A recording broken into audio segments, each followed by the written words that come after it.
IT मंत्री KTR ने tweet किया कि तेलंगाना का नया सचिवालय शुरू करने की तैयारी हो रही है।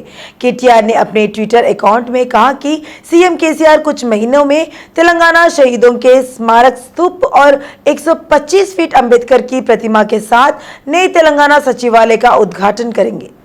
मंत्री केटीआर ने कहा कि सचिवालय लगभग 200 वर्षों तक बरकरार रहने के लिए बनाया जा रहा है। इसके लिए अधिकारियों और निर्माण कंपनी ने विशेष ध्यान दिया है।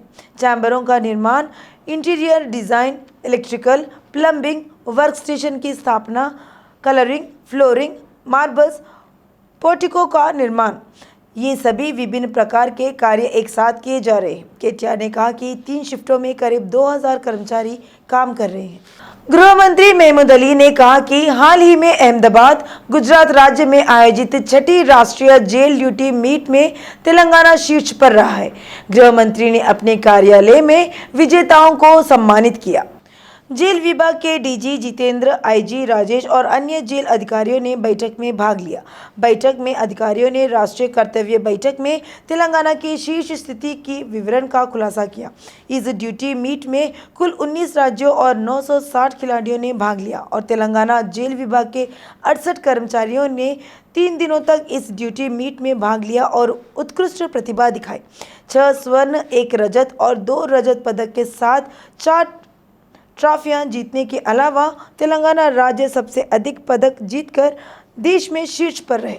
अभिनंदन कार्यक्रम में गृह मंत्री ने देश में प्रथम पुरस्कार प्राप्त करने के प्रयासों के लिए कारगर विभाग के डीजी जितेंद्र और आईजी राजेश की विशेष रूप से प्रशंसा की। बीजेपी प्रदेश अध्यक्ष बंडी संजय ने कहा कि पीएफआई ने वर्ष 2040 तक भारत को इस्लामिक स्टेट बनाने की साजिश रची है। उन्होंने प्रजा संग्राम पदयात्रा के दौरान नागौल में आयोजित बैठक में यह टिप्पणी की। एमआईएम की छत्रछाया में popular front of India MIM काम कर रहा है। संजय ने आरोप लगाया कि टीआरएस का संबंध पीएफआई से है। टीआरएस पोषण कर रही है। बंडी संजय ने कहा कि सरकार को पीएफआई के बारे में तब तक कोई जानकारी नहीं थी जब तक एनआईए ने आकर तलाशी नहीं ली। उन्होंने कहा कि केवल बीजेपी ही एमआईएम के विरोध को रोकेगी। उन्होंने कहा कि राज्य में ऐसी स्थिति है जहां केसीआर का परिवार तब तक कुछ नहीं कर सकता जब तक उन्हें रिश्वत नहीं दी जाती। संजय ने आलोचना की कि केसीआर का परिवार किसी भी घोटाले में भूमिका निभाता है।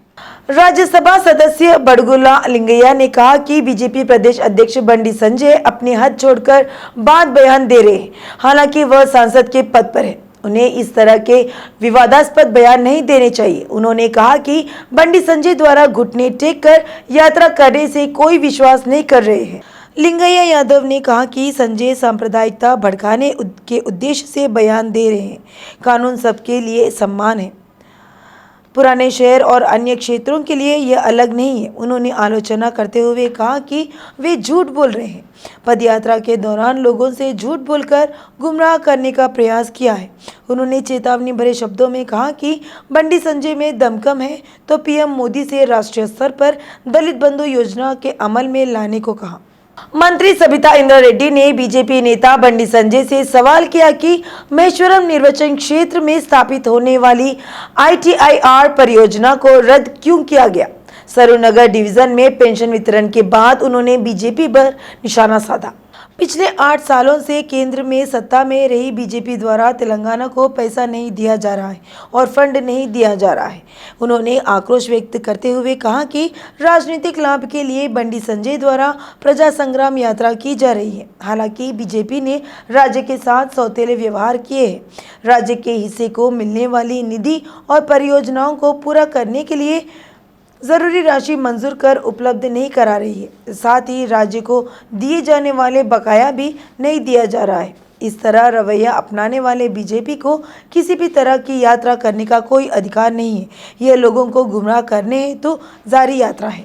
सिकंदराबाद छावनी छठे वार्ड के साई बाबा कॉलोनी की यह घटना है। इस वार्ड में जन्मदाता पिता ने अपनी जान जोखिम में डालकर अपने बेटे की जान बचाने के लिए अपना अंग दान कर दिया। गंगैया का बेटा साइलू 31 साल का है और छावनी छठे वार्ड के सीतारामपुरम के एक गरीब परिवार से ताल्लुका रखता है। वह कुछ दिनों से किडनी की समस्या से जूझ रहा था। अस्पताल के डॉक्टरों की सलाह के अनुसार वह किडनी बदलने के लिए डोनर की तलाश कर रहे थे, लेकिन जब कोई आगे नहीं आया तो उन्होंने खुद बेटे को अपनी किडनी डोनेट करने की तैयारी की। बोर्ड के पूर्व सदस्य पांडु यादव ने चिकित्सा कारणों से सायन्ना से संपर्क किया और स्थानीय विधायकों से सायन्ना से संपर्क किया। तत्काल विधायक ने सीएम राहत कोष से 2.5 लाख की राशि मंजूर कराने में काफी मशक्कत की। गंगैया ने इसके लिए विधायक सायन्ना और बोर्ड के पूर्व सदस्य पांडु यादव को धन्यवाद दिया। हैदराबाद के नामपल्ली स्थित गांधी भवन में प्रदेश कांग्रेस प्रतिनिधियों की बैठक आयोजित की गई। बैठक में राहुल गांधी द्वारा एआईसीसी की कमान संभालने हेतु पेश प्रस्ताव को सर्वसम्मति से मंजूर किया गया। प्रदेश कांग्रेस के रिटर्निंग ऑफिसर सांसद राजमोहन उन्नीतन की अध्यक्षता में हुई बैठक में पीसीसी अध्यक्ष रेवंत रेड्डी, सांसद उत्तम कुमार रेड्डी, सीएलपी नेता भट्टी विक्रमार्क, पार्टी नेता श्रीधर बाबू, गीता रेड्डी और 300 से अधिक प्रतिनिधियों ने भाग लिया। पार्टी के प्रतिनिधियों ने इस अवसर पर पेश किए गए 2 प्रस्तावों को मंजूरी दी। पार्टी नेताओं ने कहा कि जहां एक प्रस्ताव पारित किया गया जिसमें पीसीसी सदस्यों के चयन की जिम्मेदारी एआईसीसी को सौंप दी गई, राहुल गांधी के लिए कांग्रेस की बागडोर संभालने के लिए एक और प्रस्ताव पारित किया गया है। भाजपा प्रदेश महासचिव गुजला प्रेमेंद्र रेड्डी ने कहा कि इस माह की 25 तारीख को दीनदयाल की जयंती के अवसर पर पौधे रोपे जाएंगे। उन्होंने कहा कि गांधी जयंती के अवसर पर स्वच्छ भारत और वोकल टू स्थानीय कार्यक्रम भी आयोजित किए जा रहे हैं। टीबी मुक्त भारत के हिस्से के रूप में भाजपा कार्यकर्ता प्रत्येक टीबी रोगी के लिए स्वयंसेवक होंगे। उन्होंने कहा कि आज समाप्त हो रही बंडी संजय की प्रजा संग्राम यात्रा के 4थे चरण के अवसर पर अंबरपेट में एक विशाल सभा का आयोजन किया जा रहा है। मानवाधिकार आयोग अध्यक्ष न्यायमूर्ति चंद्रैया ने सुझाव दिया है कि छात्रों को अनुशासन के साथ अध्ययन करना चाहिए और बेहतर भविष्य के लिए आदर्श मार्ग बनाना चाहिए। उन्होंने सिकंदराबाद, छावनी में, तिरुमलगिरी और बोयनपल्ली में समाज कल्याण छात्रावासों को निरीक्षण किया। उन्होंने छात्रावासों में छात्रों के कमरों के साथ साथ रसोई, शौचालय और पुस्तकालय का भी निरीक्षण किया। इस मौके पर उन्होंने छात्रावासों के संचालन, छात्रों व कर्मचारियों को दी जाने वाली सुविधाओं के बारे में जानकारी ली। उन्होंने कहा कि उन्होंने भी एक छात्रावास में पढ़ाई की और इस स्तर तक पहुंचने के लिए कड़ी मेहनत की। छात्रों को सलाह दी जाती है कि वे न केवल सरकारी नौकरियों के लिए बल्कि निजी क्षेत्र में उत्कृष्टता प्राप्त करने की योजना के साथ आगे बढ़े। कार्यक्रम में सीआरओ श्रीनिवास, कानूनी सेवा प्रतिनिधि सुधीर और दयाकर ने भाग लिया। हैदराबाद रामंतपुर जेडपीएचएस हाई स्कूल ने अंतर्राष्ट्रीय वैश्य महासंघ मेडचल जिले के तत्वावधान में गरीब छात्रों को मुफ्त नोटबुक वितरित की। तेलंगाना राज्य पर्यटन विकास निगम के अध्यक्ष उपल श्रीनिवास गुप्ता, कॉरपोरेटर बंडारू श्रीवानी किकरनेनी चेतना ने कार्यक्रम में भाग लिया और छात्रों को नोटबुक और आवश्यक वस्तुओं का वितरण किया। श्रीनिवास गुप्ता ने प्रशंसा की कि केसीआर सरकार निजी शिक्षण संस्थानों के बजाय तेलंगाना में सरकारी शिक्षण संस्थान बनाएगी। क्वालिटी चावल दोपहर के भोजन से गरीब और मध्यम वर्ग के छात्रों का पेट भरते हैं। उन्होंने कहा कि उन्हें यह देखकर खुशी होती है कि वैश्य फेडरेशन कई गरीब छात्राओं को सेवा के नज़रिए से समर्थन देता है और उनकी ज़रूरत को पूरा करता है। इस कार्यक्रम में स्कूल के प्राचार्य, छात्र नेताओं और वैश्य संघ के नेताओं ने भाग लिया। प्रारंभिक अवस्था में कैंसर का पता लगाने और रोगियों के जीवन काल को बढ़ाने के लिए तेलंगाना सरकार द्वारा राज्य भर में किए गए कैंसर स्क्रीनिंग परीक्षणों के परिणाम सामने आ रहे हैं। शहर में एमएनजे कैंसर क्लिनिक के तत्वावधान में मोबाइल बस के जरिए मरीजों के घर घर जाकर कैंसर जांच की जा रही है। न केवल ग्रेटर पर बल्कि विशेष रूप से ग्रामीण क्षेत्रों पर ध्यान केंद्रित किया जा रहा है। ये स्क्रीनिंग टेस्ट एक हफ्ते में 2 से 3 स्पेशल कैंप के जरिए किए जाते हैं। चिकित्सा विशेषज्ञों का कहना है कि पंजीकृत कैंसर रोगियों में से 40% से अधिक बिना यह जाने कि उन्हें बीमारी है जी रहे हैं, इसलिए बीमारी के बढ़ने के बाद वे गंभीर लक्षणों के साथ अस्पताल आते हैं। इसे ध्यान में रखते हुए तेलंगाना सरकार ने एमएनजे अस्पताल के माध्यम से बड़े पैमाने पर स्क्रीनिंग टेस्ट शुरू किया है ताकि कैंसर की बीमारियों की शुरुआत चरण में पता लगाया जा सके और मरीजों की जान बचाई जा सके। गांधीनगर डिवीजन की कॉरपोरेटर ये पावरी विनय कुमार ने वीवी नगर कम्युनिटी हॉल में तेलंगाना की महिलाओं को बतकम्मा उत्सव के लिए उपहार के रूप में साड़ियों की वितरित की। इस वर्ष पारंपरिक रूप से महिलाओं द्वारा मनाए जाने वाले तेलंगाना बतकम्मा उत्सव के आयोजन के लिए सभी प्रबंधन किए गए। कार्यक्रम में बीजेपी शहर के युवा नेता ये विनय कुमार, डीपीओ सुधाकर राव, यूडीसी अधिकारी मधु, बीजेपी नेता नवीन कुमार, आनंद राव, अरुण कुमार, प्रशांत, आंगनवाड़ी टीचर प्रमीला, कौसरा बेगम, मतीन बेगम और स्थानीय महिलाओं ने भाग लिया। कई मायनों में अपनी अलग पहचान दिखाने वाले हैदराबाद शहर ने एक और उपलब्धि हासिल की है। यह देश के सबसे सुरक्षित शहरों में तीसरे स्थान पर है। राष्ट्रीय अपराध रिकॉर्ड ब्यूरो ने इस मामले का खुलासा किया है। कोलकाता देश का सबसे सुरक्षित शहर है। दूसरे नंबर पर पुणे है। राष्ट्रीय अपराध रिकॉर्ड ब्यूरो के आंकड़ों के अनुसार वर्ष 2021 में 10 लाख लोगों के खिलाफ 2,599 अपराध किए गए। वहीं दिल्ली में 18,596 अपराध हुए। कोलकाता में 1,034 अपराध किए गए। पुणे में 2,568 अपराध दर्ज किए। उल्लेखनीय है कि तेलंगाना महज 8 साल में सुरक्षित शहरों की सूची में शामिल हो गया है। एक सुरक्षित शहर के नाम से तेलंगाना में निवेश बढ़ाने के अवसर है।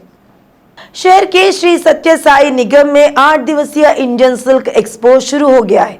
यह सिल्क एक्सपो था। अपर सचिव वन पर्यावरण एम प्रशांति, बुनकर सेवा केंद्र के प्रमुख doctor S Arun Kumar, socialite और उद्यमी शैलजा रेड्डी ने संस्थापक अन्नपूर्णा गाडेपल्ली के साथ IRA लाइफ सिल्क्स की शुरुआत की। पहली बार भारतीय सिल्क गैलरी ने भारत के बुनकरों और कारीगरों को बढ़ावा देने और हमारे देश की विरासत को संरक्षित करने में उनके असाधारण प्रयासों के लिए 4 अलग-अलग बुनाई समूहों को 4 राष्ट्रीय पुरस्कार से विजेताओं को सम्मानित किया। अत्याधुनिक इंजीनियरिंग और तकनीकी जानकारी के साथ इलेक्ट्रिकल, डिजिटल और घरेलू उत्पाद ली ग्रैंड इंडिया ने बेगमपेट में अपना 16वां प्रायोगिक केंद्र लॉन्च किया है। इनोवेल इस उन्नत इलेक्ट्रिकल और डिजिटल व्यापार के आधुनिक पहलुओं पर जागरूकता पैदा करने की दिशा में अपनी सेवाओं का विस्तार करेगा। ग्रुप ले ग्रैंड इंडिया के CEO MD टोनी बेरलांड ने कहा, ये नया उत्पाद समय समय पर हो रहे परिवर्तनों के अनुसार नए ज़माने के ग्राहकों के लिए भी उपलब्ध है। इस योजना में कंपनी के प्रतिनिधियों के साथ ग्रुप ले ग्रैंड इंडिया के बिक्री निर्देशक समीर कक्कड़ ने भाग लिया। फिल्म कलाकार काव्य कल्याण राम ने सांसद संतोष कुमार द्वारा किए गए ग्रीन इंडिया चैलेंज के अंतर्गत जुबली हिल्स में पौधे लगाए। उन्होंने कहा कि ग्रीन इंडिया चैलेंज में भाग लेकर और पौधे लगाकर उन्हें खुशी हो रही है। सांसद संतोष कुमार द्वारा चलाया गया यह कार्यक्रम 4 साल से चल रहा है और 1 लाख पौधे लगाना खुशी की बात है। फिल्म कलाकार ने सभी से कहा कि आने वाली पीढ़ियों के लिए बेहतर वातावरण बनाने के लिए पौधे लगाने के लिए अपनी भूमिका निभाएं। जुबली हिल्स हाउसिंग सोसाइटी की प्रबंधन समिति को तेलंगाना हाईकोर्ट में बड़ा झटका लगा है। तेलंगाना हाईकोर्ट ने मैनेजिंग कमेटी को मिले अवैध GO पर नए सिरे से रोक लगा दी है। हाल ही में जुबली हिल्स हाउसिंग सोसाइटी प्रबंधन समिति ने प्रबंध समिति को बिना कोरम के एक तरफा निर्णय लेने की अनुमति देने के लिए GO लाया है। जुबली हिल्स इंटरनेशनल सेंटर के अध्यक्ष CV राव ने हाल ही में इस अवैध GO पर हाईकोर्ट का दरवाजा खटखटाया। इसी समय तेलंगाना हाईकोर्ट ने CV राव द्वारा दायर याचिका पर सुनवाई की। तेलंगाना हाईकोर्ट ने आदेश जारी किया है कि प्रबंधन समिति को समाज में अवैध गतिविधियों में शामिल नहीं होना चाहिए। हाईकोर्ट ने हाउसिंग सोसाइटी के सदस्यों को हटाने, सदस्यता का तबादला करने और जो पत्र नहीं है उन्हें सदस्यता नहीं देने के खिलाफ कड़ी चेतावनी जारी की है। जस्टिस KM जोसेफ की अध्यक्षता वाली पीठ ने पिछले साल मीडिया में नफरत भरे भाषणों को लेकर दायर याचिकाओं पर सुनवाई की। इस मौके पर सुप्रीम कोर्ट ने अहम टिप्पणी की। एंकर प्राता का मानना है कि यह सुनिश्चित करना बहुत जरूरी है कि टीवी चैनलों पर अभद्र भाषा न चले। मुख्य धारा के मीडिया और सोशल मीडिया में इस तरह के भाषण पर कोई नियंत्रण नहीं है। ऐसे समय में किसी को टीवी पर भड़काऊ भाषण देने से रोकना एंकर को अपना कर्तव्य समझना चाहिए। मीडिया की आज़ादी बहुत ज़रूरी है। हम अमेरिका की तरह एक स्वतंत्र समाज नहीं हो सकते हैं, लेकिन हमें यह जानने की ज़रूरत है कि इसे कहाँ रोकना चाहिए। पीठ ने कहा कि ये नफरत भरे भाषण इंसान की हत्या के सम्मान है। सुप्रीम कोर्ट की कार्रवाई के सीधी प्रसारण के लिए मंच तैयार है। अगले सप्ताह से संवैधानिक पीठ के मामलों की सुनवाई का सीधा प्रसारण करने की व्यवस्था की जा रही है। भारत के प्रधान न्यायाधीश न्यायमूर्ति यू ललित की अध्यक्षता में मंगलवार को हुई पूर्ण अदालत की बैठक में फैसला किया गया। सुनवाई के सीधा प्रसारण पर सभी जजों ने सहमति जताई है। सुप्रीम कोर्ट के कर्मचारी उसी के मुताबिक व्यवस्था कर रहे हैं। 27 सितंबर के से मुकदमा की सुनवाई को लाइव करने की तैयारी की जा रही है। बताया गया है कि शुरुआत में केवल संवैधानिक न्यायालय के मामलों का सीधा प्रसारण करने का निर्णय लिया गया है। दरअसल वर्ष 2018 में सुप्रीम कोर्ट की कार्रवाई का सीधा प्रसारण करने की अनुमति दी गई थी। संविधान और राष्ट्रीय प्राथमिकता को ध्यान में रखते हुए सुप्रीम कोर्ट ने उस समय संवैधानिक पीठ के समक्ष केवल कुछ मामलों के सीधे प्रसारण के लिए सहमति व्यक्त की है। अटॉर्नी जनरल के वेणुगोपाल ने पहले सुझाव दिया था कि सीजेआई की अध्यक्षता वाली पीठ द्वारा उठाए गए महत्वपूर्ण मामलों को पहला प्रसारित किया जा सकता है।